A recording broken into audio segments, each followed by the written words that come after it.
Alors la CEPACI, c'est la conférence des producteurs audiovisuels de Côte d'Ivoire. Si vous voulez, c'est une fédération de 4 associations qui se sont données pour mission de structurer, de faire évoluer, de fédérer tous les acteurs de l'écosystème de la production audiovisuelle et du cinéma.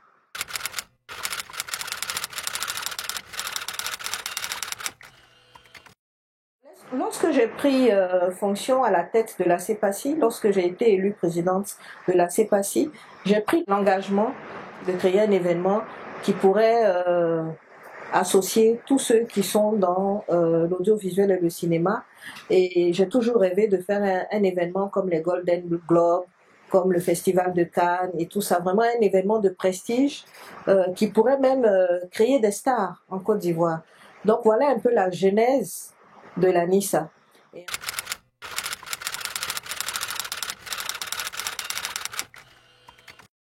Il fallait travailler sur un projet viable, donc avec des objectifs très clairs, avec des propositions alléchantes pour tous les annonceurs et sponsors. Et c'est comme ça que nous avons eu notre sponsor leader, Orange, qui a été le premier à nous faire confiance, et par votre biais, je le salue parce que pour une première édition, ils nous ont vraiment porté. Je profite aussi pour remercier tous ces annonceurs-là, toutes ces personnes qui nous ont fait confiance. Nous sommes très heureux.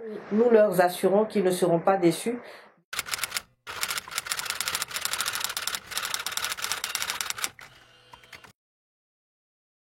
Les annonceurs connaissent le cinéma et savent que c'est une véritable industrie. Dans les autres pays, le cinéma et l'audiovisuel sont générateurs de revenus, emploient plusieurs personnes.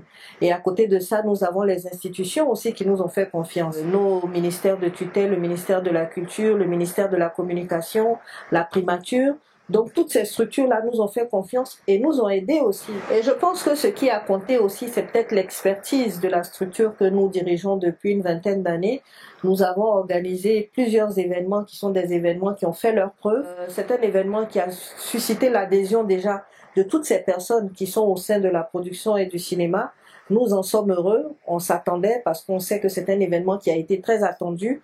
Aujourd'hui, ils sont très heureux d'avoir leur soirée de prestige et tout ça, une soirée de distinction, c'est une marque de reconnaissance aussi, et puis c'est un encouragement à faire mieux.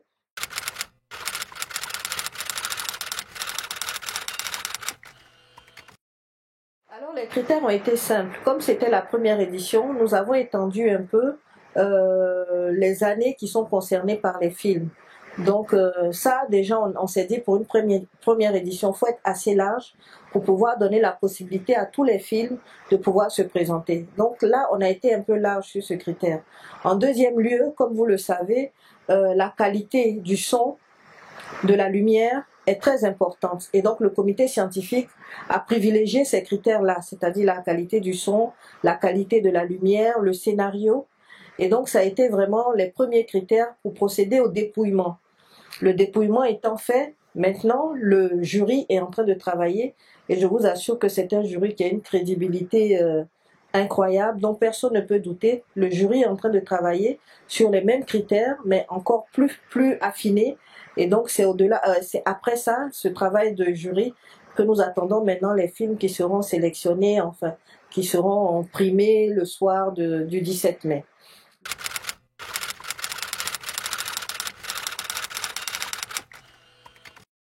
Alors c'est une soirée de distinction comme on l'a dit, donc il y aura forcément les distinctions dans plusieurs catégories. Ensuite il y aura des hommages parce que vous savez que nous avons eu des aînés qui ont travaillé dans le cinéma dans des conditions très difficiles. C'est la première édition et nous allons vraiment commencer par rechercher la bénédiction de tous ces aînés-là, donc il y a des hommages. Ensuite on a une invitée spéciale qui est là, qui va recevoir aussi un prix. Qui arrive le 17, c'est Yvonne Nelson, qui est vraiment une star de Nollywood, comme vous le savez. Ensuite, il y a des respirations musicales et nous allons continuer vraiment de découvrir les films ou de redécouvrir ces films-là.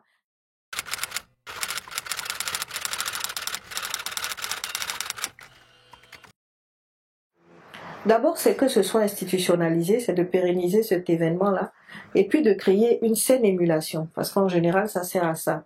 Encourager les gens à rechercher la qualité, qu'il y ait une saine concurrence, et emmener les gens à produire aussi, que tout.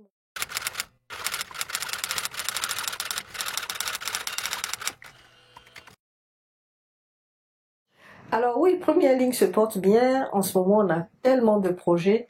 À côté de la NISA, on a nos productions, bien entendu. Nous avons lancé dernièrement Sublime Touche, qui est une émission vraiment qui est très très belle. On a une émission en France Mag en préparation, c'est une émission sur la parentalité. On a une série qu'on a pratiquement, on va pas dire fini, mais on a vraiment démarré la série. Donc on a vraiment énormément de projets à côté de la NISA. Eh bien, le mot de fin, c'est de vous dire merci d'avoir pensé à nous et d'être venu nous voir. La NISA, c'est un projet qui nous appartient tous, à tous les cinéphiles, à toutes ces personnes qui aiment le cinéma, qui aiment l'audiovisuel. Et donc, nous espérons que nous allons nous retrouver déjà à la NISA Pro, qui est une activité pour parler déjà de l'avenir de la production audiovisuelle et du cinéma avec les professionnels. Qui aura lieu le 15, le 17, ça sera le vendredi, la grande soirée, et nous espérons que tout le monde va pouvoir se retrouver pour qu'ensemble nous puissions célébrer le cinéma et l'audiovisuel.